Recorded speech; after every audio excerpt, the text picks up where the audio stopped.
Salam and hello everybody. Assalamu alaikum. I hope you're all doing really well. So welcome to my latest video where I share a day in my life as a British Muslim housewife.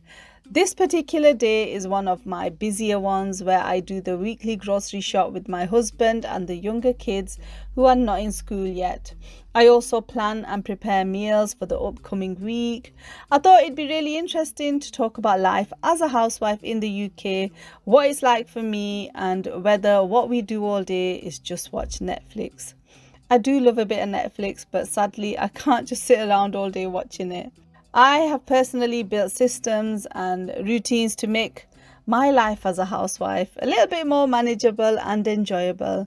If you've been watching my channel for a little while, you'll know that meal prepping is one of the ways that I try to make life easier for myself. Because by meal planning and prepping on one day a week, it allows you to have more time during the rest of the week. For me, that means focusing on my children, my husband, my own creativity, hobbies and interests. In one of my previous meal prepping videos from a while ago, I remember someone left a comment and said that their mother had lots of kids and she would make a fresh meal every night after work, basically implying that I'm lazy because I was meal prepping.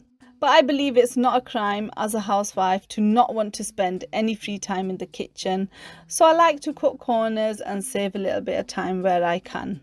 Every household does things their own way, and if I'm sharing my systems and what works for me in my household, then do feel free to take some inspiration. Otherwise, just stick to what works for you or what feels right for you. In the past, we would shop on the go and not plan any meals and just cook what we felt like cooking on the day or what we had time for. And to be honest, it didn't leave much headspace for anything other than the day-to-day tasks. So daily, you're just thinking about what you're going to cook, what you're going to do that day, how you're going to clean the house, and you don't really have much time for anything else. So you'll notice that I did watch some Netflix during my lunch and as I was meal prepping. So on that day, I was preparing dinner for that evening, as well as a little basic prep of meals for the rest of the week. Currently, I don't prepare full-blown meals on one day. Instead, I will roughly plan meals for the week ahead and I'll prepare the meat accordingly. So for example, I had a big batch of chicken mince. So I split that in two, and then one lot I made chicken kebabs to make burgers, and the other lot of that chicken mince I used it for meatballs for another meal. So I can use it either with spaghetti, pasta or with a curry. So I've got that batch of meatballs ready for one evening. So let's talk about life in the UK as a British Muslim housewife. Firstly, in case you haven't noticed, we don't have maids here to help us like in Pakistan or the Middle East. We can get cleaners and I'm sure we can get help if we're a little bit more well off, but I personally don't have any house help. As far as my own husband and other husbands that I know, like my brothers-in-law, they are generally quite hands-on. They know how to cook and do their part. My kids help around the kitchen, they have chores, and as you may or may not know, I've got mainly boys, so it's not as easy to get them motivated, but my husband's good at disciplining them, alhamdulillah, and getting them to help around the house. And my kids have varying needs, which I don't really share, so getting all of them to help around the house sometimes isn't possible. So I thought I'd do a little update and a bit of background on me in case you're new to the channel or in case you've forgotten. So when I was growing up, I didn't aspire to be a homemaker or a housewife with 7 kids. I never dreamt that when I'm older I want to be a housewife with 7 kids. It's not a very aspirational role, is it, to be honest, and it's very undervalued and underpaid unless you're married to a billionaire who gives you a very high weekly allowance. Growing up in the UK, I completed my studies. I loved studying growing up. I'd be that geek who was completing her homework on a Friday evening after school. That's how sad I was, but I loved it. I went to college and I went to university. During university, I met Akil, my husband, who was a big distraction for me. I did complete my degree in chemistry, but my grades weren't as good as they should have been. After I finished my university, I wanted to do teacher training, so I applied for a PGCE course, a teacher training course, and I didn't get a place. And then life just went on, and I was pregnant and I had my eldest when I was 22. He is, mashallah, 18 now. I am currently 40, almost 41. Alhamdulillah, time does fly. So I guess me and my husband are a little bit of a rarity actually, because we've been together since I was 20.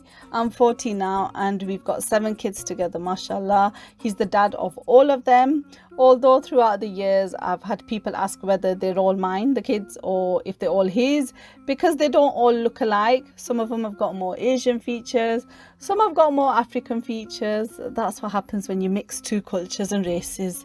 You get a variety, or maybe you get kids that look all the same, but ours definitely, some of them look Somali, some look a little bit Jamaican, some look a little bit Asian, some look North African. So yeah, a lovely little mix there, mashallah. So anyway, I was a stay-at-home mum for my 3 older kids, and when I had my 4th child, Uthman, well, actually I went back to university to do my teacher training. I was 28 and I got pregnant. We were in the middle of moving houses, and I missed the pill for a few days. I really didn't have plans for any more babies. I felt like I was done and I wanted to focus on a career. But I got pregnant, and Allah's plans, God's plans, are greater than our plans. So I wanted to carry on studying even though I was pregnant. I thought, if I don't do it now, when am I gonna? So I emailed the teacher, or the course leader at the time, and I said, is it alright if I take a few weeks off to have my baby and then I'll come back? Because the course wasn't going to be really intense. It was going to be a few hours every day. The teacher said that was fine, and clearly I was really determined to pursue my career. Looking back, I do kind of regret that I wasn't home full time with Uthman for the first year or 2. Although I was only away for a few hours daily, and I did come home for lunch most days, I still felt bad, and looking back I do regret missing out on some of his milestones. But alhamdulillah, my husband was with him full time, which was such a blessing.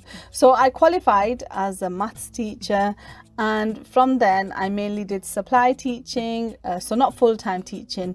I don't think I could ever do that because it is so time consuming. My youngest at the time was Uthman, and as he grew older I had more time to myself, but I was still feeling a little bit broody.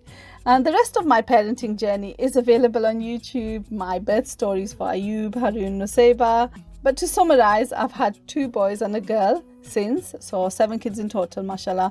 And my youngest girl is nearly 2, inshallah, in July.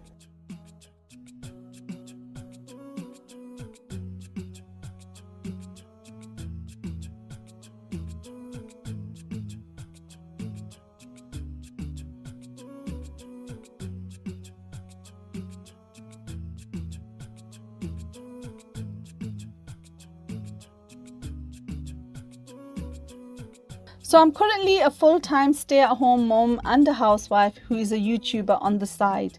To be honest, I'm very happy and content with my current situation, alhamdulillah.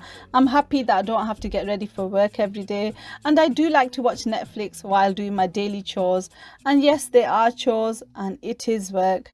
I cook because I have to and not because I love it. I bake because I love it. So being a full-time housewife or house person is like a full-time job. Whether you've got kids or not, you're running a household. It's like running a business, honestly, or a company, and it's lots of different roles in one.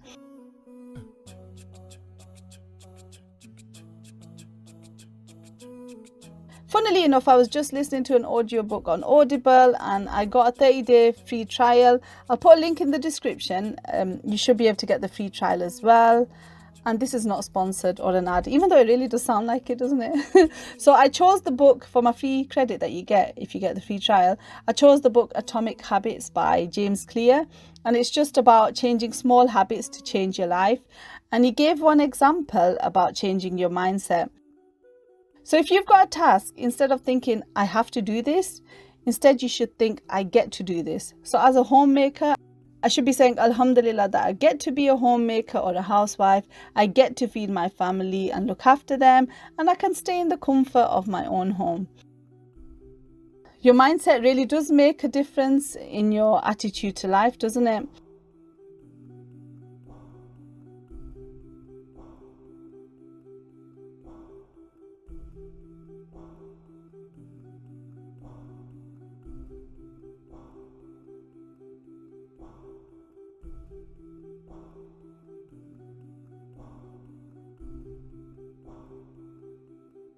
As my kids get older and I've got more free time, I might pursue work outside the home again. Who knows what the future holds, but not because of like society belittling the role of a housewife or not valuing homemaking. There's many ways that a woman can spend their days without working in a traditional role.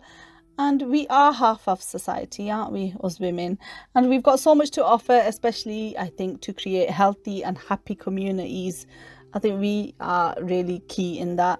Anyway, I really hope you enjoyed this video and I hope it gave you some insight and understanding. Give it a thumbs up if it did, and don't forget to share your comments and your thoughts as well. Jazakallah, thank you so much for watching. Inshallah, see you really soon. Take care. Salam. Bye.